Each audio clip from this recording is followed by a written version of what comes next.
सुचित्रा, स्वागत तुमचं. मी जसं म्हटलं की डॉक्टर इंजिनियर होणं हे प्रत्येकाच्या घरातलं स्वप्न असतं, म्हणजे इंडिव्हिज्युअल म्हणण्यापेक्षा.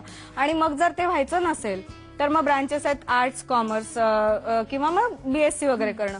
मग आता कॉमर्सचा जर आपण विचार केला तर साधारणपणे चाकोरीबद्ध आणि चाकोरी बाहेरचे आपण काय काय सांगू शकतो? कॉमर्स म्हणजे पूर्वीपासून आलेले जे बी.कॉम ही डिग्री आहे.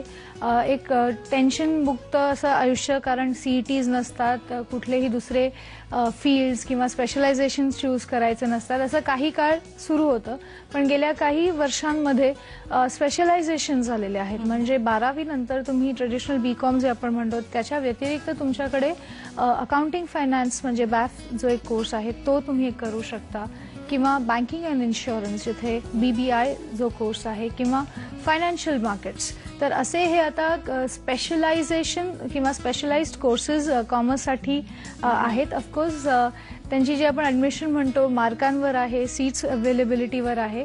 पण आता कॉमर्सच्याही मुलांना बरेचसे पर्याय उपलब्ध झालेले आहेत, जे आपण म्हणू शकतो की अगदी एक स्पेसिफिक एरियामध्ये आहे. कॉमर्सच्या विद्यार्थ्यांना काय सांगाल तुम्ही, कॉमर्स घ्यायचंय असं जर त्यांची इच्छा असेल तर? ओके, एक तर आधी मनातनं काढायला हवं की कॉमर्स हे खूप मोनोटोनस, बोरिंग, फक्त नंबर्स बरोबरचं फील्ड आहे. खूपशा गोष्टी नंबर्समुळे आणि नंबर्स बरोबर आपण करू शकतो. तर एक क्रिएटिव्ह फील्ड आहे ज्याच्यामध्ये अनालिसिस लागणार आहे, लॉजिक लागणार आहे, आणि आपण बऱ्याचशा गोष्टी जे फायनान्शियल, कुठल्याही ऑर्गनायझेशन किंवा घराचं बॅकबोन हे फायनान्स असतं.